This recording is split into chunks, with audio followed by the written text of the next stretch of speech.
Eventually, we all run out of the essentials. Not enough milk for cereal. Out of toothpaste. The soap is down to a paper-thin sliver. When these things run out, then we need to run out of the house and venture out into the world and go to the store. Not a big deal though. You just get in your car and do your business. And then you rinse and repeat for every single trip that you make throughout the year.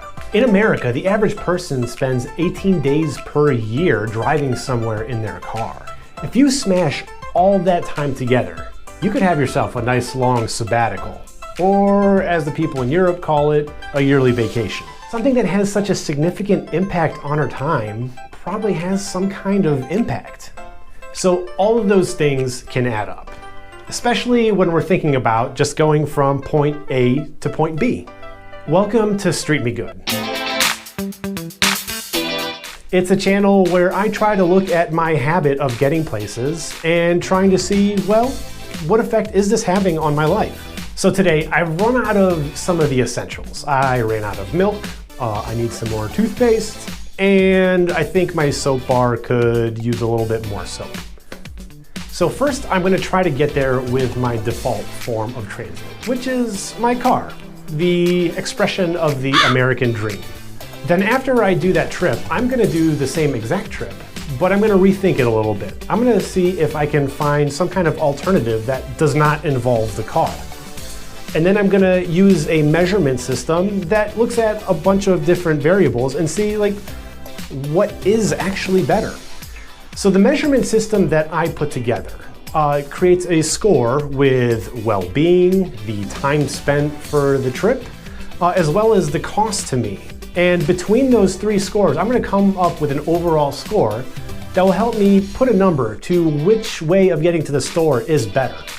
With that number, we can at least a little bit more objectively see if a form of transport is better than another. All right, now let's set up this trip. Now, according to the United States Department of Agriculture, more than 40% of the country lives more than a mile from the grocery store. This is pretty much in line with the distance to a large grocery store to my house, which is about 1.5 miles away. By car, this trip should take about 6 minutes each way, so the entire travel time should be less than 15 minutes. Looking at a map, it's a straightforward route. I just leave my neighborhood, drive down a road, then navigate to a shopping plaza with some very large grocery store options.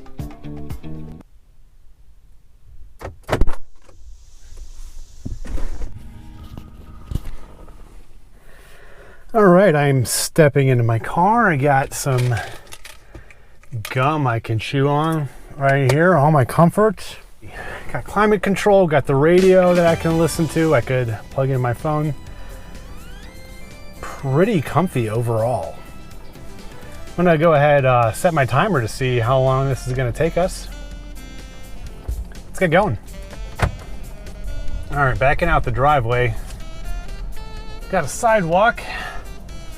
A lot of times there are some blind spots here. That's typically where accidents happen. This makes me a little bit of a danger to other people, but today I got out no problem. Hooray. With our car trip underway, let's take a look at my alternate transportation route. There aren't a ton of options where I live, which is the Midwest of the United States. If I decide to walk to the store, it'll take me 30 minutes to get there. However, not all of that travel time is gonna be wasted. The Center for Disease Control, they recommend 30 minutes of exercise a day. In my scoring system, I have a grade for movement and exercise. If I get exactly 30 minutes of exercise the entire trip, I get a perfect score. If I do any more, then I get points off. If I do less, I get double the points off. Walking for 30 minutes extra will just take off way too many points for that trip, so I'm gonna have to take a look at some other way to get to the store a little bit quicker. My well-being score, it also takes into account my comfort and safety. And if I take a look at that road, it just doesn't feel that safe. It's a type of road that some people would designate as a strode. So a strode is a combination of street and road. Street is for local traffic where you would go slowly. And a road being something that you drive fast through or travel fast through and don't make any stops. So these are generally where most accidents happen. If I were to walk and there's a car driving quickly and then decide to turn in somewhere where I'm walking across a driveway, I could get struck. I don't want to take that risk for this trip. Between the safety and time concerns, walking is a no-go. The other option is to walk part of the way, then take a bus. While the bus is going to take longer than the car, we do get some advantages in our scoring system. Walking gives us a bit of exercise, the comfort of not dealing with other drivers. There's also a lower environmental cost, and our safety to ourselves and others could potentially improve. Plus, the out-of-pocket costs could be less on the bus. After getting the bus pass on our phone, we're ready to go. All right, I'm approaching a busy road here. It's pretty loud, but that's the way that we're gonna have to take to get to the grocery store. At least to the bus stop. God, it is loud. So what I'm gonna do is put on some headphones. Jeez, listen to that. Or maybe listen to a book or something. Better Than Everybody Else by Chester Lunsford. Chapter 1. The Art. Very uncomfortable walk with the loud cars. It's at least a nice sunny day today. Cars are going maybe 35 miles an hour. And not a ton of distance between me and the cars. Here I go. Now it's my turn to go that fast. Now I see some people out there, but there's separation. There's window separation between me and those people.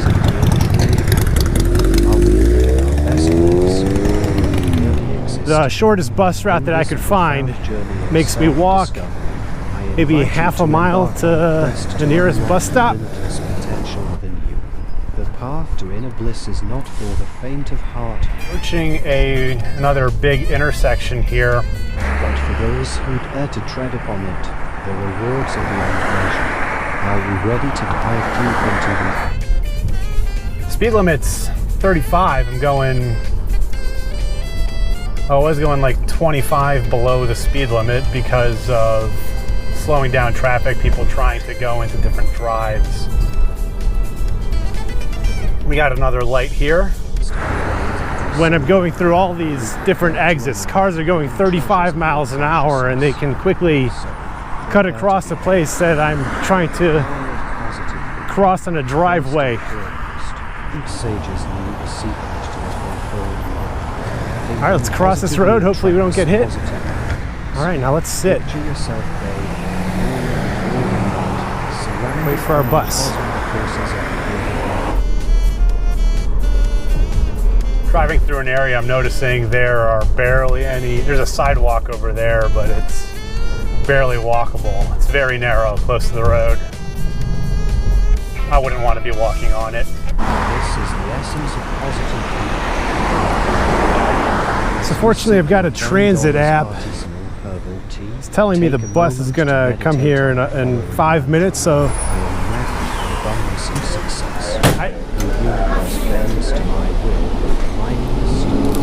all right, let's turn over here. We're going into an area with all the stores.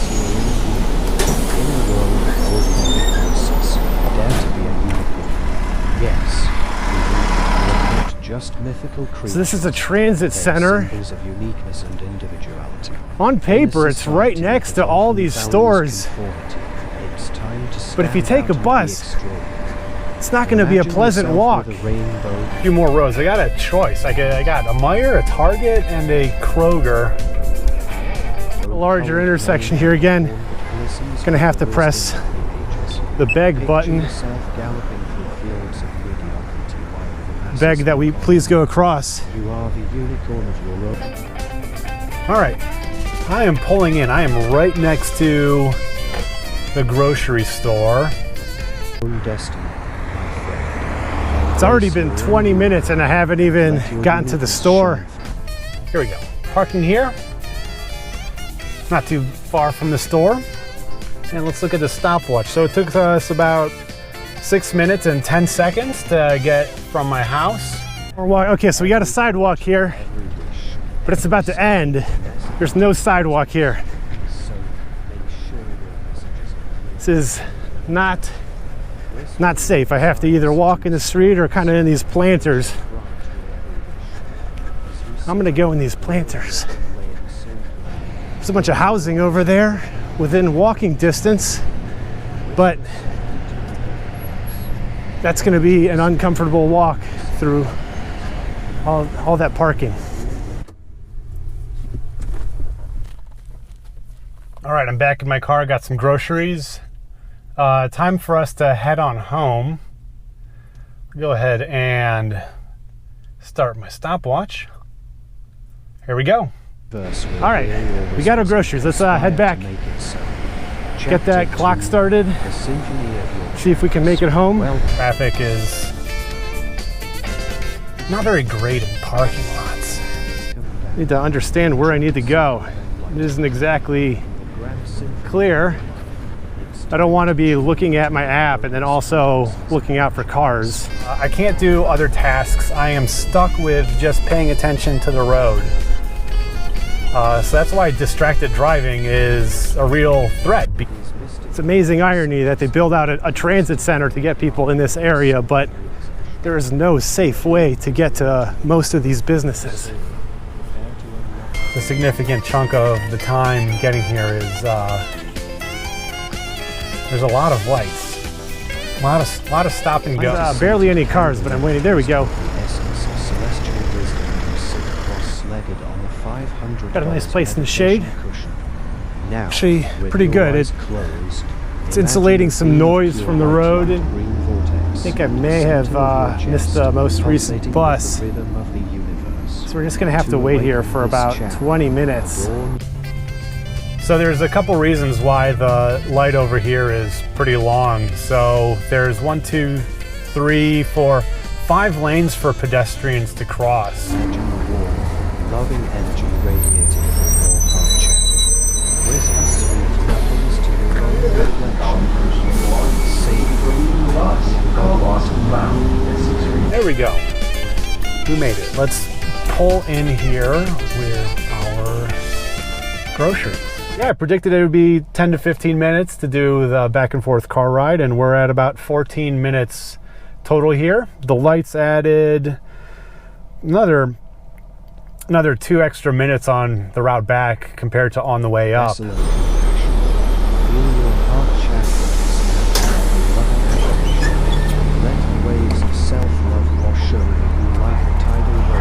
I'm about maybe half a mile from my home. I gotta walk through all this stuff. Oh, so I only got 20 seconds to cross here, but I'm not gonna take that risk. Almost hit me. He waved to apologize, which was nice. Force to be reckoned with. I command respect and what a trip. Feel the fire of the solar plexus. Definitely over an hour you, igniting to get a few odds and ends at the store. In all the sacral chakra. All right. Creative cauldron. The sacral chakra. Finally home. Okay, now that the trips are done, let's take a look at the results. Looks like the car trip was 4 times faster and much safer for me to get a few items from the grocery store. But wait, there's more. If we broaden our considerations beyond just speed and personal safety, then it doesn't look so good. The car and the alternative trip are a virtual tie with a good street score of about 0.3 out of 1. So neither one was particularly good. While the car was significantly faster and safer for me, it did so at the expense of a number of other things, which include cost, creating noise, creating pollution, isolating me from other people, and reducing my opportunity for exercise. It also threw pollutants in the air and created a danger for other people on the street. So neither trip was necessarily optimal. And this is why the Good Street Score uses an index with an anchor point with a third fictional scenario, which would require some changes to how the environment is built. So to create this fictional scenario, I need to use my imagination and research to figure out what would be a better way to get a few groceries from the store from my house. I ran a bunch of different scenarios to figure out what would be the best score, and all of these scenarios revolved around resolving the identity crisis of the strode. Does it want to be a street or a road? So if we wanted to continue being a road, then things that we would need to do is big infrastructure projects like creating roundabouts, removing driveways, plus more frequent public transportation and dedicated and isolated lanes for bikes and scooters to take people off the road, which would remove congestion for the cars and help them move faster. All of these changes, what they would do is help make the speed more consistently high for a road. So instead of frequent stops and goes and changing your speed, you would pretty much go the same speed the entire trip. Unfortunately, this approach would have a lot of negative consequences. So it would be a huge expense as far as infrastructure and ongoing public transportation investment. And plus, the people living on this road, they would have more noise pollution, more particulate pollution. It would be a health hazard to the people living there. Alternately, the option that just ran the scoreboard for the good street score was actually turning the strode into a street. So what we would need to do is reduce the car lanes, lower the speed limit, and also add traffic calming. And any path to the store for bikes, scooters, walking, it would have to be shaded and comfortable and isolated from fast car traffic.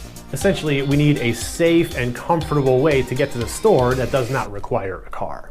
So there is actually a smaller grocery store that's pretty close to my house, but it's definitely not a pleasant walk or bike trip to get there. It's actually just loud and dangerous. It's still on that strode. If there was really good non-car access to this grocery store, then it would have a very high good street score. Not only would it be faster and cheaper, but it would dominate the well-being score in every single category, with the exception of exercise, because the trip would be so short that we wouldn't have gotten that full workout that we got walking to the bus stop. It might feel like cheating to completely change the trip for this ideal scenario, but proximity is an important part of transportation and we can't ignore that. Due to many local zoning codes, departments of transportation that prioritize just the transport of cars, and public demand for just car infrastructure, communities are generally built more spread out. Instead of being able to go to a smaller grocer or a corner store to get a few items, we're required to go pretty far away because parking lots take up space, roads take up space, and so then we're stuck going to large grocery stores. And also, if a grocery store is closer, we usually have to cross giant, dangerous parking lots to even get there. According to the data in my experiment, a sprawling community building pattern is a tax on people's wallets, their well-being, and when amenities are out farther, it makes trips longer, making it also a tax on people's time. So what do we do with all this information? If we look at countries that currently are the happiest and healthiest in the world, they weren't always built with people in mind because they had bad local policies. However, due to grassroots demand to get better connections with their communities, people were able to organize locally and pressure their leaders into giving them better lives at a lower cost. If you want your connections to the store to be cheaper, healthier, and faster, you need to get involved. You can talk at a city council meeting. What up, council? My name is Chad Kroger. I'm an activist and house party enthusiast. And talk about how dangerous or uncomfortable it is to walk or bike to a local grocery store. You can support mayoral and city council candidates that have open and stated policies on changing the transportation of your community, and also improving local zoning that will make things closer together. You can also join a local community organization and just be vocal about what you want to happen in your neighborhood. So in my city, there are already projects that are being built because there is political pressure to change the way we design our local transportation. If we look globally, cities like Paris are undergoing changes because they elected new people who have prioritized those transportation projects. There's even a suburb in Indiana that is undergoing good city design that is helping connect that community. Before you go out and be active, I'd really like you to go into the comments and share what are some things that you'd like to see in your neighborhood, or what are some projects that are currently being built that you're really excited about. I really like hearing good news. If you enjoyed my pedantic look at small trips, feel free to subscribe and follow me as I try some other experiments. Now, street yourselves good out there.